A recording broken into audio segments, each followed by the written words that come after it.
Anda menikah dengan Syarifah, itu ada maksiat di dalamnya. Apa maksiatnya? Anda menyakiti hati para Alawiyin. Kalau Anda menyakiti hati para Alawiyin, mau tidak mau Anda menyakiti hati Hababah Fatimatuz Zahra.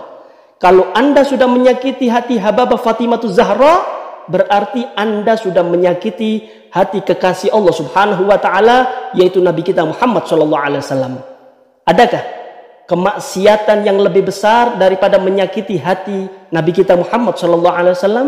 Bila orang biasa menikahi Syarifah, itu di dalamnya ada kemaksiatan. Kenapa begitu? Karena itu antum sama saja menyakiti hati Sayyidah Fatimah dan menyakiti hati seluruh para habaib yang mendengarkannya. Bila orang biasa kawin dengan Syarifah, nah itu tuh akan menjadi aib. Kenapa? Karena dia akan terputus nasabnya. Nah, bila kita menyakiti hati para habaib, otomatis kita juga menyakiti hati Sayyidah Fatimah dan menyakiti hati Rasulullah SAW. Apakah ada dosa yang lebih besar dari itu? Mufti Batavia, yaitu Habib Usman bin Yahya, berpendapat bahwa orang biasa yang menikahi Syarifah maka hukumnya haram dan zina. Kemudian jika ada yang menikah, tidak. Kalau ada yang mengatakan itu menjadi zina, tidak dibenarkan. Zina, zina kabir. Kita menyifati seorang Syarifah melakukan zina, tidak. Syarifah insya Allah terjaga, tidak. Kalau mengatakan pernikahan itu menjadi zina, itu yang tidak. Pernikahannya adalah sah sebagai pernikahan, akan tapi dia melanggar masalah kafa'ah. Melanggar kafa'ah, tapi jangan dikatakan itu adalah zina, tidak bisa. Apakah betul nukil dari dia menukil seorang mufti? Wallah, dari mana? Kalau memang betul, maka kita kembali kepada ulama yang mengatakan bahwasanya tidak ada. Bahkan yang mengatakan syartus sihah itu sendiri ada beberapa aturannya, mazhab Imam Ahmad bin Hanbal misalnya. Nah, di dalam masalah ketika seorang ayah menikahkan anaknya tidak dalam keadaan satu kufu dengan cara memaksa ini, maka apabila perempuannya itu tidak mau, maka nikahnya ini tidak sah. Yang demikian itu hanya ketika terjadi perselisihan itu, tidak kemudian menjadi syartus sihah. Banyak orang yang salah kaprah kemudian menjadikan kafa'ah sebagai syartus sihah, syarat sahnya nikah. Jadi kafa'ah ini hanya sebagai syarat sah, syarat luzum, namanya syartul luzum, syarat terus atau tidaknya pernikahan. Anda lihat sekarang Syarifah yang tidak taat kepada Rasulullah, membuka aurat, sekarang sudah digandeng dengan orang lain. Tubuhnya yang dari daging Rasulullah, dari Fatimatuz Zahra, sekarang sudah dinikmati orang lain. Mereka tidak segan lagi, mereka tidak malu lagi, bahkan mereka bangga dengan kerusakannya. Masihkah kita masih belum sadar, ayyuhal habaib? Masihkah kerusakan ini kita biarkan dan sampai menimpa keluarga kita nantinya? Kita yang hidup ngeri, kita yang hidup merasa khawatir. Wakif Muhammad bin Abdullah fi barzakhin, wakif Fatimatuz Zahra. Saya ini juga Syarifah lah ya hitungannya, karena fam saya Al-Jufri begitu ya. Akhirnya perjalanan hidup saya membawa akhirnya saya menikah dengan bukan sayyid, yaitu ahwal begitu ya istilahnya yang saya sampaikan tadi. Ya memang pastinya memenuhi pertentangan ya, karena seperti diketahui pada umumnya di Indonesia ini Syarifah itu harusnya menikah dengan sayyid gitu ya, katanya sekufu, sekafah gitu atau sepadan, sederajat begitu ya. Zaman sekarang hati-hati ya ikhwan ya teman-teman. Kita anggap bahwa keturunannya Nabi Muhammad ini cuma Habib saja, sedangkan Syarifah enggak. Sehingga kita berani kurang ajar dengan Syarifah, kita berani mengentengkan Syarifah, bahkan berani mengawini Syarifah. Waliyahillah, gimana itu mau dapat syafaat? Urusan kawin saja ada yang ribet. Dia maunya kan sama adiknya yang sekufu, sama kebarannya. Jadi konsep yang meributkan soal tidak boleh kawin, merasa lebih mulia daripada yang lain, lebih senior daripada yang lain, ini adalah konsep kabil. Nanti kalau kita baca silsilah Imam Syafi'i, salah satu keterangan mengatakan bahwa Imam Syafi'i itu ibunya adalah seorang yang bahasa sekarang Syarifah, tapi ayahnya bukan. Sadar nggak ketika kita mengatakan haram seorang Syarifah kawin dengan yang bukan Sayyid, bukan Habib, berarti kita sudah menganggap Imam Syafi'i telah berzina orang tuanya. Saya punya bukunya itu. Siapa yang kawin dengan yang bukan sayyid, bukan habib, maka dia sama dengan berzina. Wallahi, wallahi, ini adalah fatwa sebahagiannya pesanan dari Londo, saudara-saudara. Saya itu kawin syarifah. Saya itu disuruh cerai saya. Oh, no sampai ya. Tidak usah masuk takbir. Gak boleh, Bapak ya. Saya itu, syarifah kawin ambil orang supir, dia kalisat, ambil tukang parat, dia Probolinggo, syarifah kerakkan, kawin ambil supir truk. Gak rame, sedang kawin ambil kiai. Rame. Syarifah itu tak angkat. Ono di lumpur, zaman kudu ceritamu. Kan ngoten nah. Tak lebokno ono di lemari. Lemari kocok, tak dadekno dadi mutiara. Ada teman saya itu mau ke luar negeri, mau pindah ya for good ke luar negeri, kemudian memberikan anjingnya ya. Pesan berkali-kali ya, ini anjing ras begitu ya. Dia tunjukkanlah sertifikatnya ya. Champion, keturunan champion begitu. Dia bangga sekali ya. Ya kalau kawin jangan dikawinkan sama anjing kampung ya. Dia bolak-balik pesan ke saya yang ketawa saja. Terus ditunjukkanlah sertifikatnya. Ini sertifikatnya nih, namanya Onyx Alexander anjing saya, Golden Retriever ya. Bagus.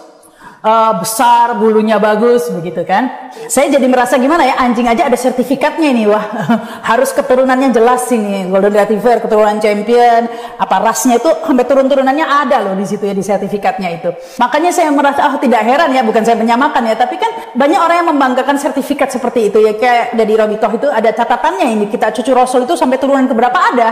Tapi menurut saya saat ini membanggakan sertifikat-sertifikat atau membanggakan gelar seperti itu sudah tidak relevan lagi ya. Kawinan itu sayyid syarifah itu harus yang nasabnya juga tidak dengan sayyid, karena ada kafah dalam nasab. Kita jangan terjebak dengan masalah sah dan tidak sahnya pernikahan.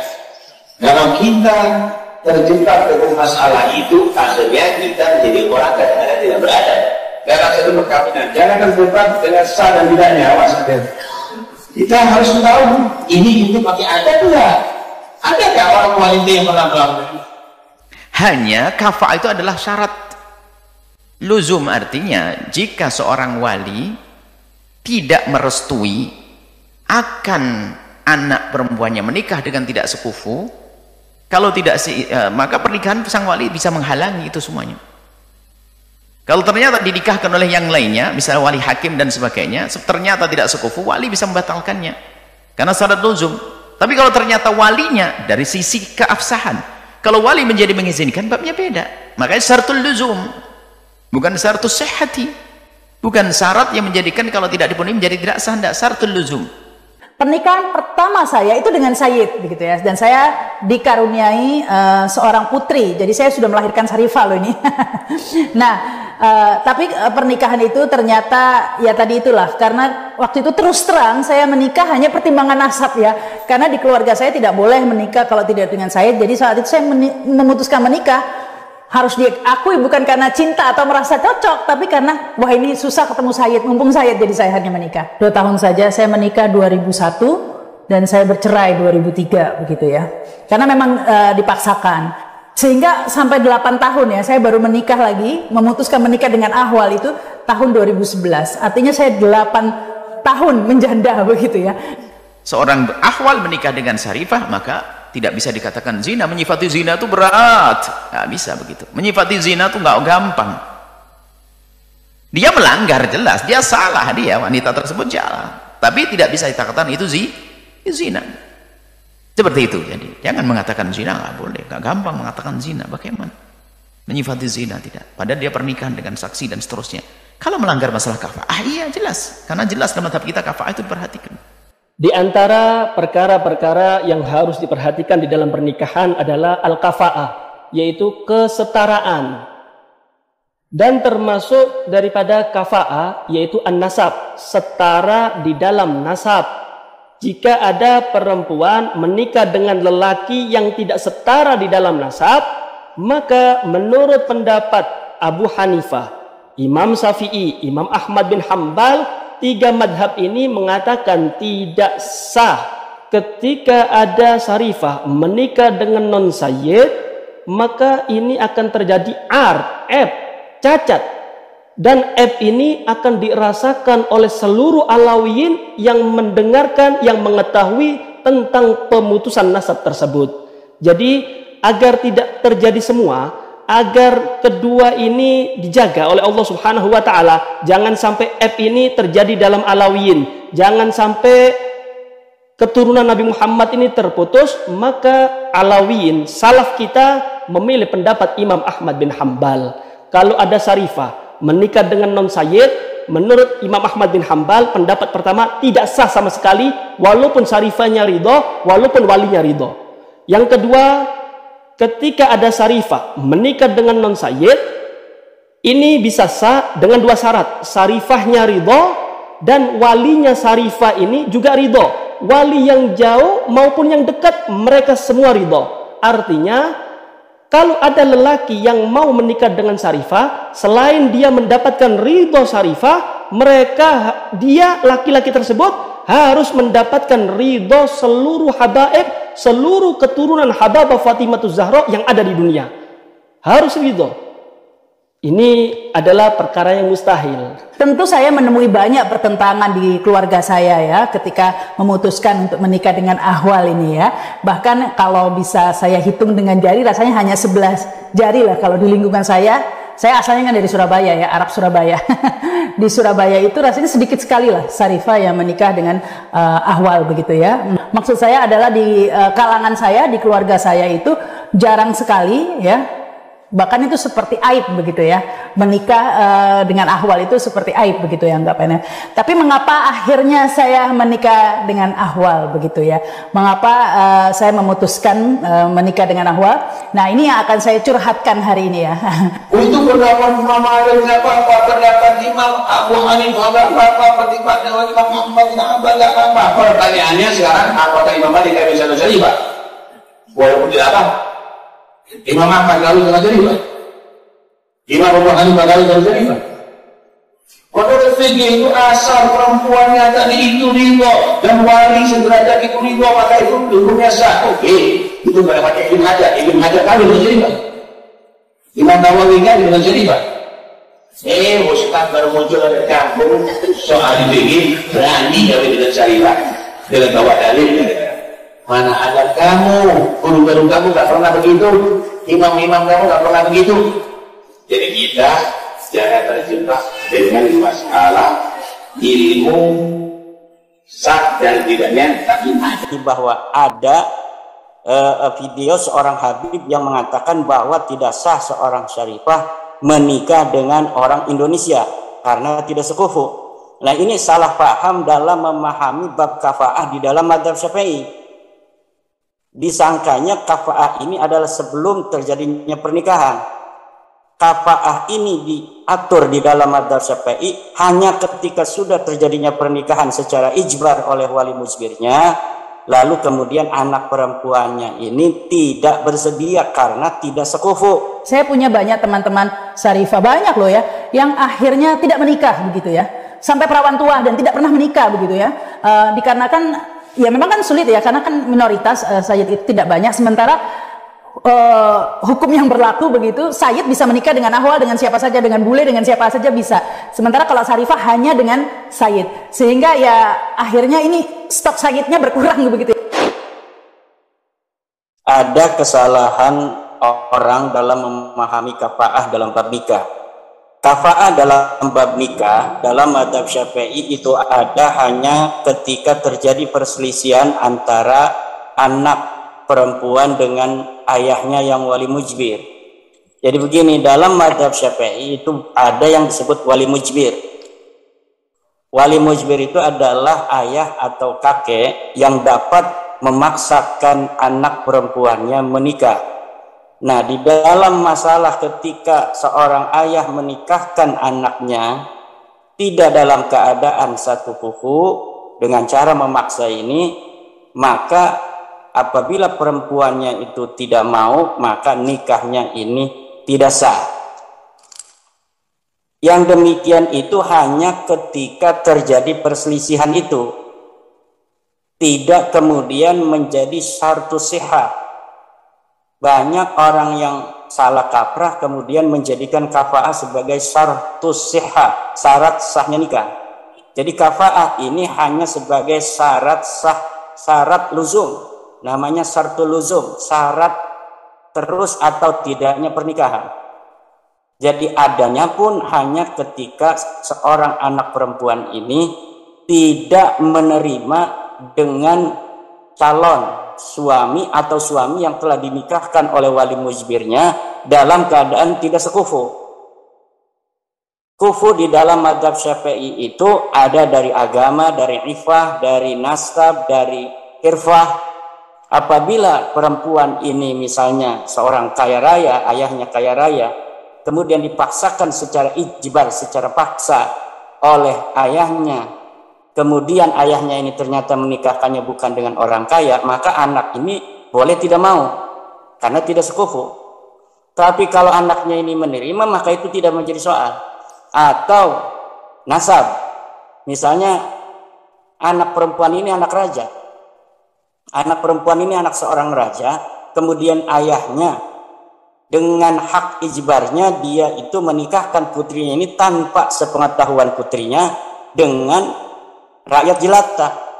Maka ini kemudian apabila anaknya tidak menerima, maka tidak sah pernikahannya karena dinikahkan secara ijbar dengan yang tidak satu kufu.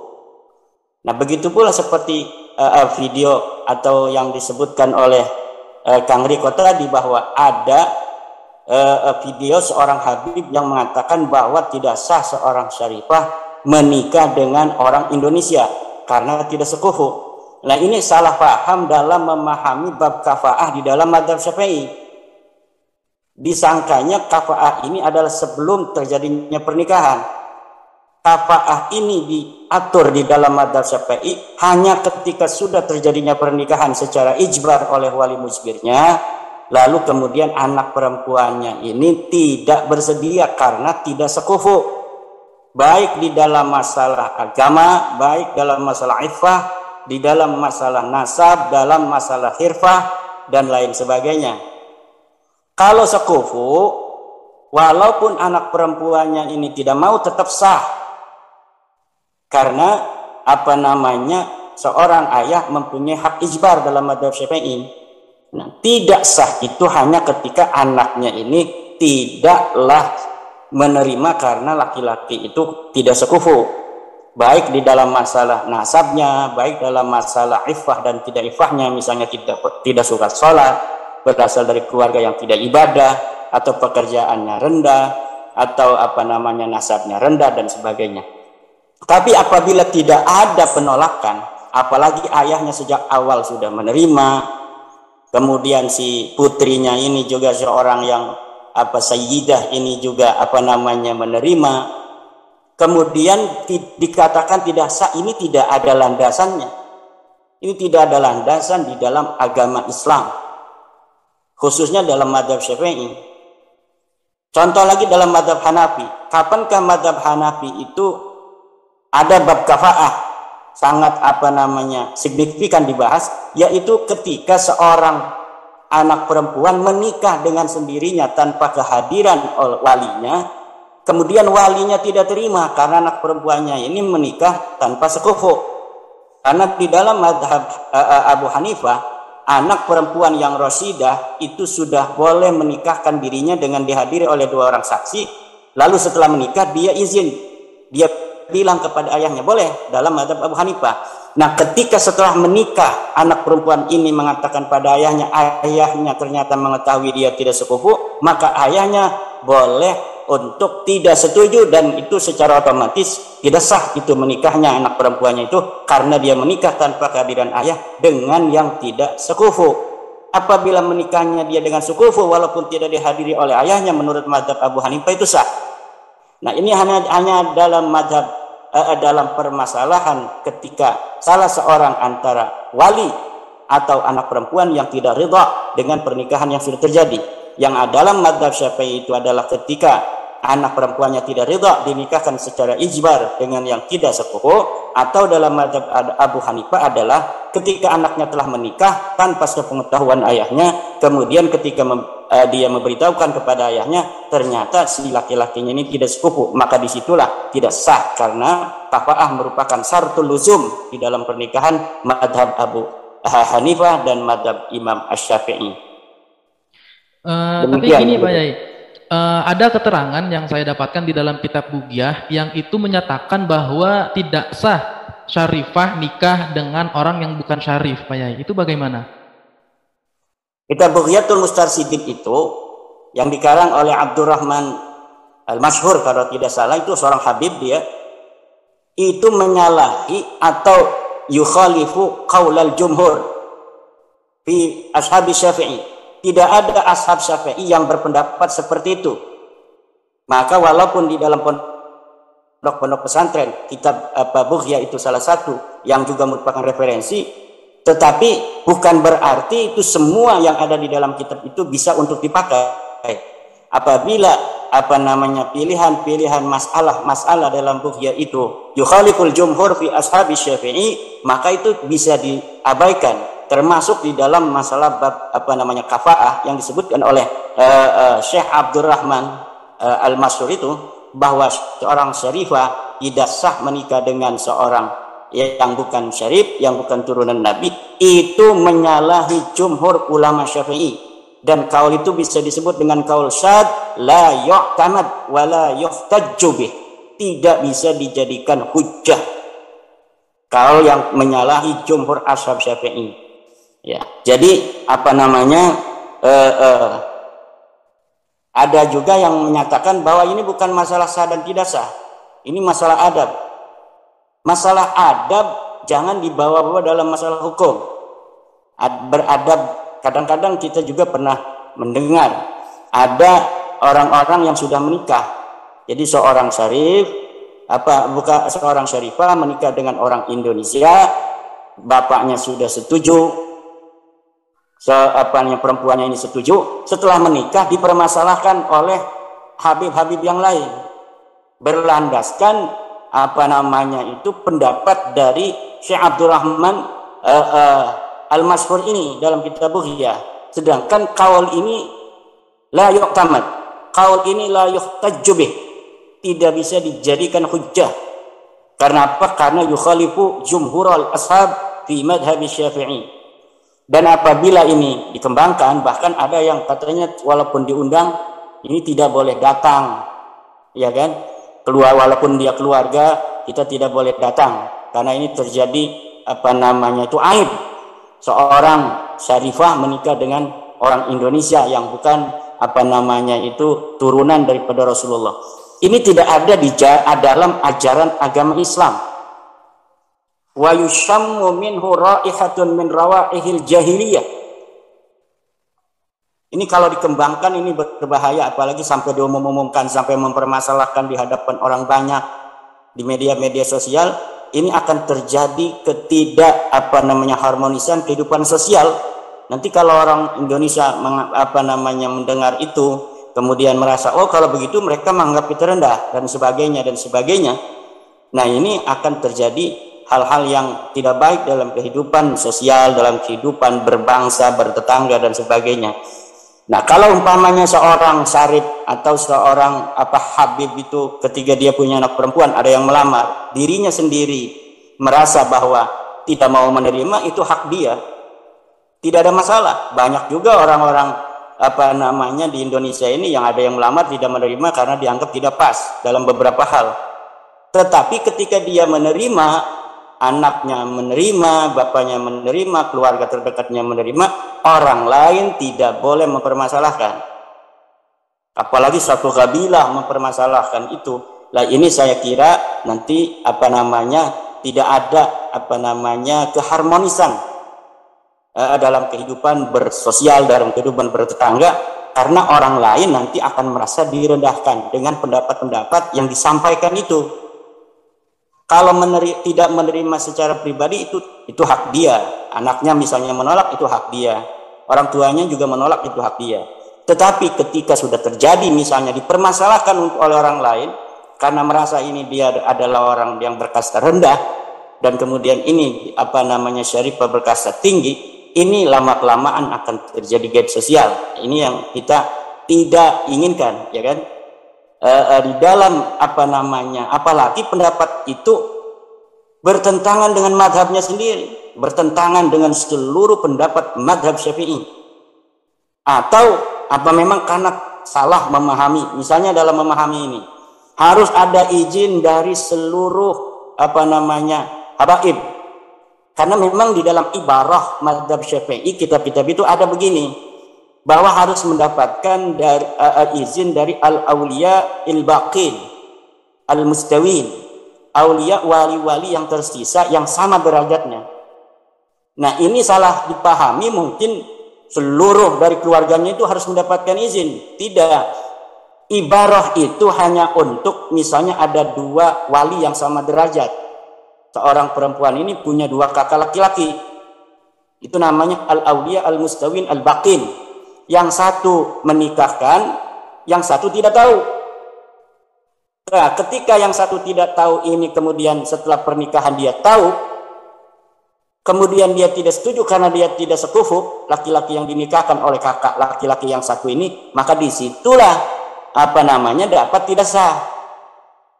Tapi kalau yang menikahkan ini ayahnya sendiri, ayahnya itu ahaqqu biha, karena dia wali mujbir, maka tidak akan ada masalah di dalam masalah kafa'ah atau tidak kafa'ah, kecuali anak perempuannya itu menolak.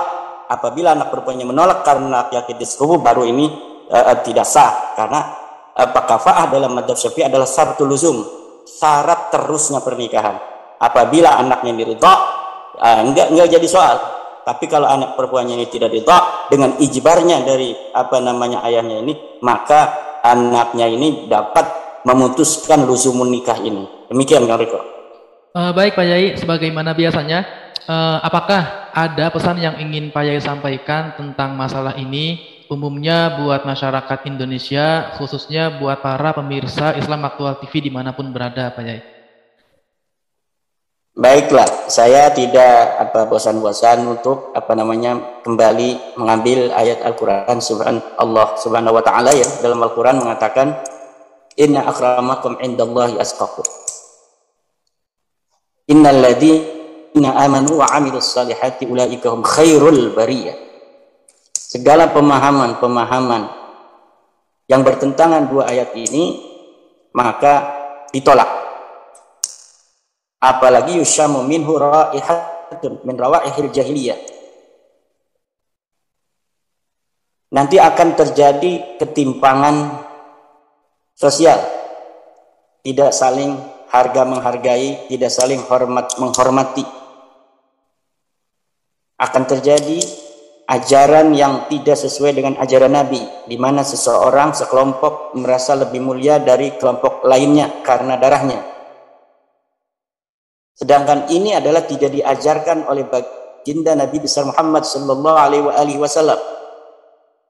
Lihat di dalam Al-Quran dari ayat pertama sampai ayat terakhir, adakah kemuliaan dilihat dari nasab? Tidak ada.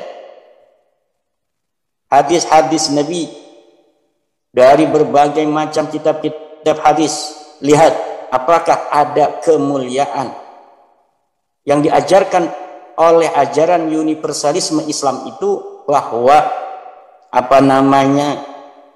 kemuliaan itu berlandaskan garis keturunan nasab. Tidak ada. Al-Quran di berbagai macam ayat mengatakan bahwa kemuliaan itu berdasarkan iman, berdasarkan takwa, ketinggian derajat berdasarkan ilmu. Amal saleh itu yang akan menjadikan seseorang menjadi khairul bariyah. Setiap ajaran dan pemahaman yang berbeda dengan itu maka ditolak dan mardud dari ajaran Islam.